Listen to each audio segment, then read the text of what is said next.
Hi friends, Aira's രുചിക്കൂട്ടിൻ്റെ പുതിയ വീഡിയോയിലേക്ക് സ്വാഗതം. ഞാനിന്ന് ഉണ്ടാക്കാൻ പോകുന്നത് ഒരു സദ്യ സ്പെഷ്യൽ ചെറുപയർ പരിപ്പ് കറിയാണ്. അതെങ്ങനെയാണ് ഉണ്ടാക്കുന്നത് നോക്കാം. അതിനായിട്ട് ഞാനൊരു പാനിലേക്ക് ഒരു ഗ്ലാസ് അളവിൽ ചെറുപയർ എടുത്തിട്ടുണ്ട്. ഈ ചെറുപയർ നമുക്ക് നന്നായിട്ടൊന്ന് വറുത്തെടുക്കണം. ഇതിൻ്റെ കളറൊക്കെ ഒന്ന് മാറി വരുന്ന സമയം വരെ മാത്രം, അതായത് ഒരു മീഡിയം ഫ്ലെയിമിൽ വെച്ചിട്ടാണ് ഞാൻ ചെയ്യുന്നത്. ഒരുപാട് കരിഞ്ഞു പോകരുത്.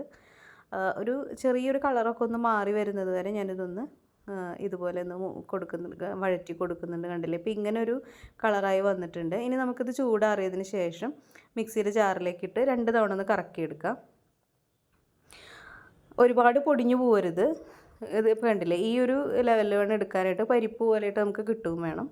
ഇനി ഞാനിതൊരു കുക്കറിലേക്ക് ഇട്ട് കൊടുത്തിട്ടുണ്ട്. ഇനി നമുക്കിതിലേക്ക് 1/4 ടീസ്പൂൺ മഞ്ഞൾപ്പൊടിയും ആവശ്യത്തിനുള്ള ഉപ്പും അതുപോലെ വേവാൻ ആവശ്യത്തിനുള്ള വെള്ളം കൂടി ഒഴിച്ച് നന്നായി ഒന്ന് വേവിച്ചെടുക്കാം. ഇനി അരപ്പ് തയ്യാറാക്കാനായിട്ട് മിക്സിയുടെ ജാറിലേക്ക് ഞാൻ അരമുറി തേങ്ങയാണ് എടുത്തിട്ടുള്ളത്. ഇനി ഇതിലേക്ക് വെളുത്തുള്ളി ചേർത്ത് കൊടുക്കുന്നുണ്ട്. അതുപോലെ തന്നെ 1 ടീസ്പൂൺ നല്ല ജീരകവും ചേർത്ത് കൊടുക്കുന്നുണ്ട്. അതുപോലെ തന്നെ ഒരു പച്ചമുളക്, ഒരു ചെറിയ പച്ചമുളക് കീറിയിട്ടിട്ട് കൊടുത്തതാണ്. ഒരുപാട് പച്ചമുളകിൻ്റെ ആവശ്യമില്ല.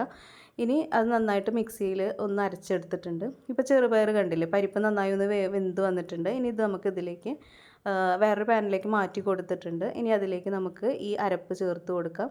ഒപ്പം തന്നെ മിക്സിയുടെ ജാറ് കഴുകി വെള്ളം കൂടി ഒഴിച്ച് കൊടുത്ത് നന്നായി ഒന്ന് തിളപ്പിച്ചെടുക്കാം.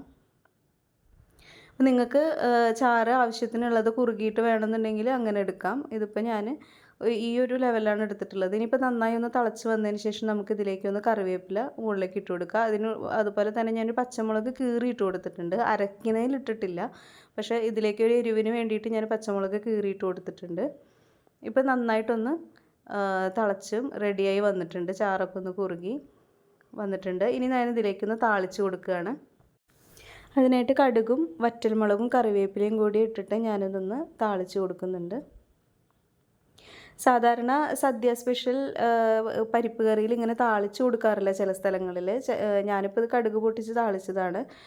ഇതിങ്ങനെ ചെയ്യുമ്പോൾ നല്ല ടേസ്റ്റാണ്. സാധാരണ നമ്മൾ ഇതുപോലെ വെന്ത് കഴിഞ്ഞ് കഴിഞ്ഞാൽ കറിവേപ്പില മുകളിലേക്ക് ഇട്ട് ഒന്നെങ്കിൽ കുറച്ച് നെയ്യോ അല്ലെങ്കിൽ കുറച്ച് പച്ചവെളിച്ചെണ്ണ ഒഴിക്കുകയാണ് ചെയ്യാറ്. അപ്പോൾ നമ്മുടെ പരിപ്പ് കറി ഇവിടെ റെഡി ആയിട്ടുണ്ട്.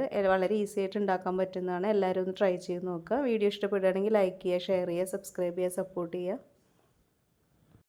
അടുത്ത വീഡിയോ ആയിട്ട് കാണാം. Thank you.